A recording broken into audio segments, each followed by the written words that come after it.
which is worth its salt, must conform to the liberating power of the kingdom of God as revealed in Jesus Christ. Abuse of power is the outcome of lack of realization that human authorities, be they civil or religious, derive from God and are subservient to Him.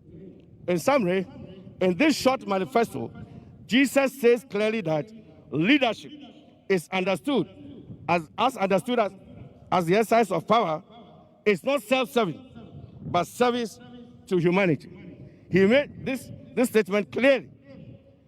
For even the Son of Man did not come to be served, but to serve and to give his life as a ransom for many. For those who worked and walked closely with His Excellency Jerry John Rawlings, could they not sincerely testify, his human failings aside, he fought to demystify power and send it down to where it really belongs, to the people. And for this, he, Jerry, was prepared to be misunderstood, misrepresented, betrayed, and vilified, as he shared in some of his quiet moments with some of us. Once again, we quote the words of Professor Adana Asef-Fukodua about Rawlings. He came to the job and neophytes, but he learned the art of leading at one level and governing, neither weakening his grip on power and scared of criticism for his ability to follow through. We quote from Jerry's own words: whatever form of government we adopt as a people to suit our peculiar circumstances, our basic tenet is our common yearning and concern for every individual. For politics, listen to that carefully. For politics, whatever its color, must be an avenue to serve our people. Jerry John Rawlings. For clarity, one is not comparing Jesus with Jerry John or Jerry John with Jesus, because we have already pointed out that who are living now, because death is the experience of the living. Death is the experience of the living.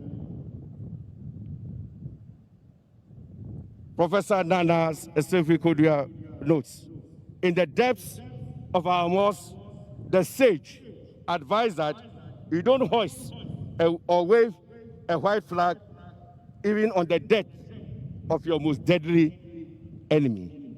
This bears repetition.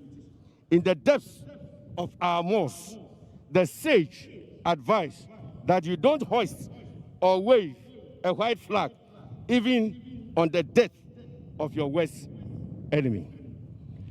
How do we evaluate our own leadership and exercise of power in the light of the Jesus paradigm, which I have sought to labor was maybe, or perhaps, or in one way, exemplified also in Sina Jerry? Papa J, with all his force, has served his generation. For those of us living, we have been exposed in this sermon to the stewardship of leadership or power as exemplified in the life and mission of Jesus Christ. In Jesus and throughout the Bible, we draw these concluding statements to guide all of us who will live after Papa J.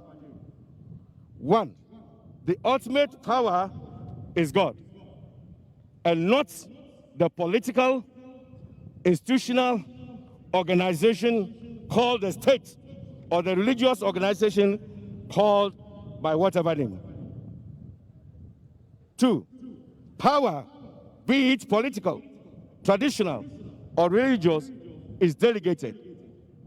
3, the human wields power, but only in the sense of stewardship.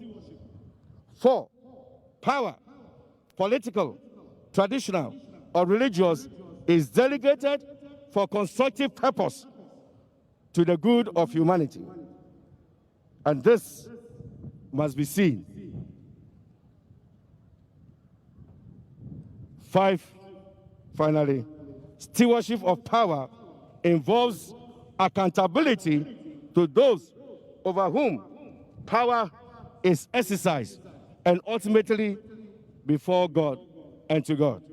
The holders of power must not lose sight of the fact that the day of accountability before God will surely come.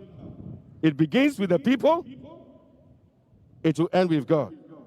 1 Corinthians 5, 9, 10 says that we must all appear before the judgment seat of Christ, that everyone may receive the things done in his body, according to that he had done, whether it be good or bad. My fathers, my mothers, brothers and sisters, JJ, His Excellency, has ended his work. Those of us living have the responsibility.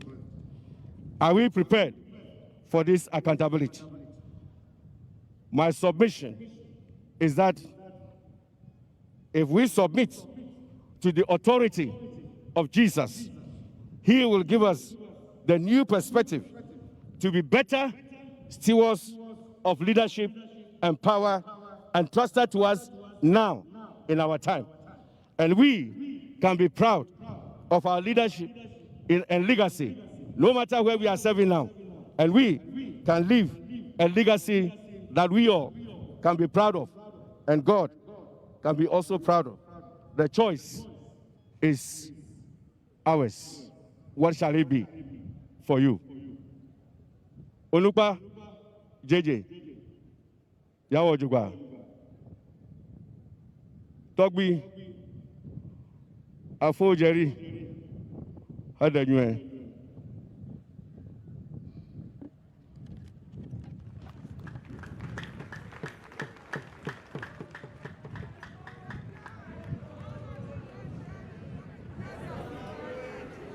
Thank you very much, Right Reverend Kofi Osabote. A song by Joe Mettle, after which wreaths will be laid. Joe Mettle.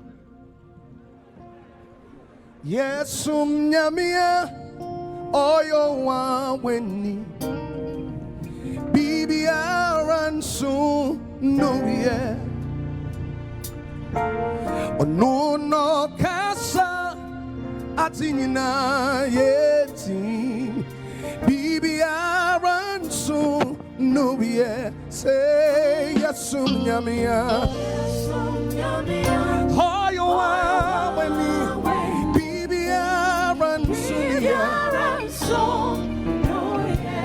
sing on no kasa atinyina from anyina bibi abansunia sit again say yes nyamia hoyo abani bibi abansunia sing on no kasa atinyina from anyina bibi abansunia hey oti jan say ni fasu say redeemer enunti ensuro yensuro shi yesum nyamia hoyo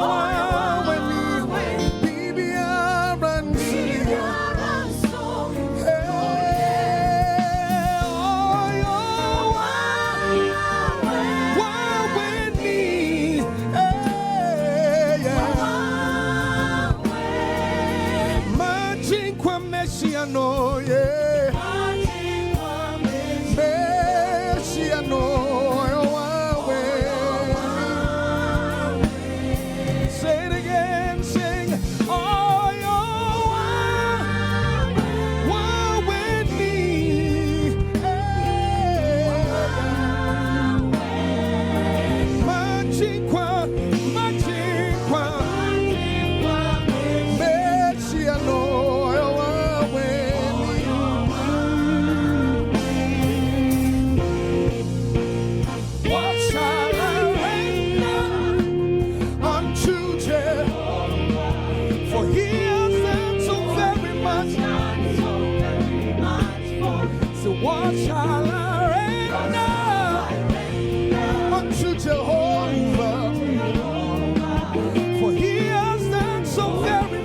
for me. You've done so much for me. Lord, I cannot tell it all. Say,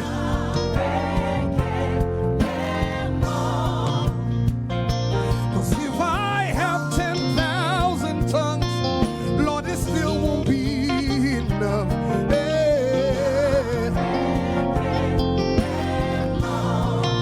Say, Chukuna Kwamare.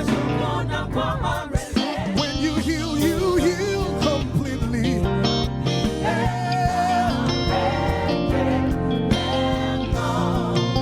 Say, Chukuna Robibo. Is he can do it? Say it again, say, what shall I render unto Jehovah? For he has done so very much for me. What shall I render unto Jehovah? For he has done so very much for me. Nara, nara, say, nare, kelemo,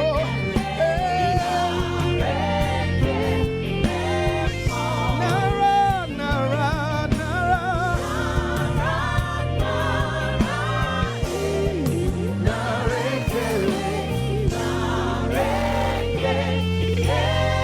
oh, kaya hunchi, yen suro bribi, nyami chumfu, ye wa ye dada. Can we just say one more time? Oh, ka yehu, suro,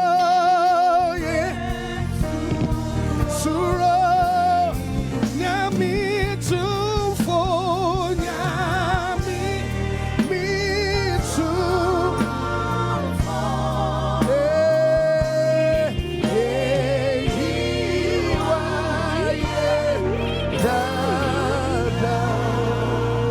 Amen.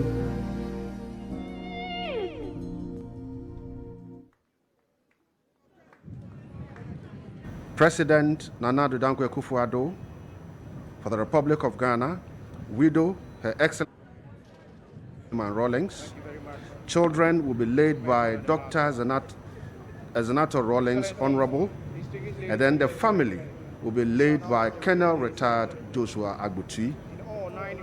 And then we have a wreath for the Anglo states, and then the NDC, the ECOWAS, the AU, and the Ghana Armed Forces.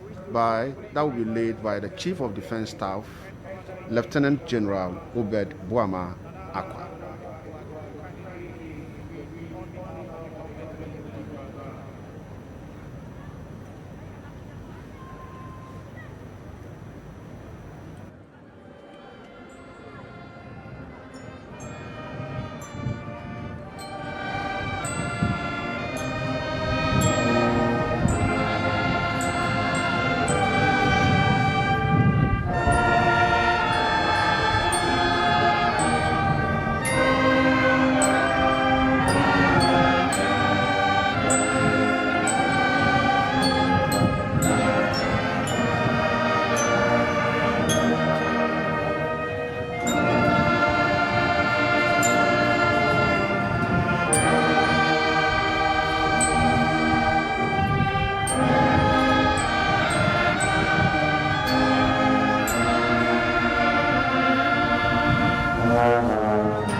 The next wreath would be for the widow.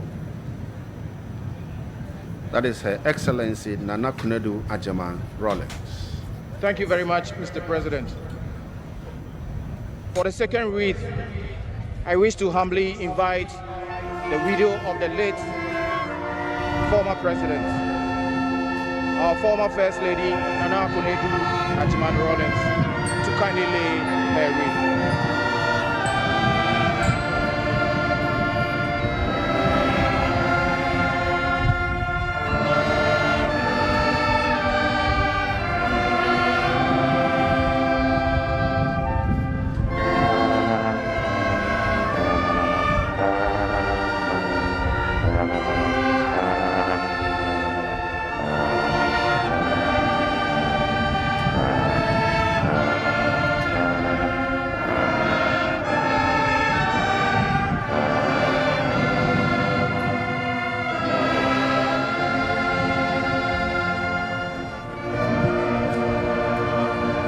Flight Lieutenant Jerry John Rawlings.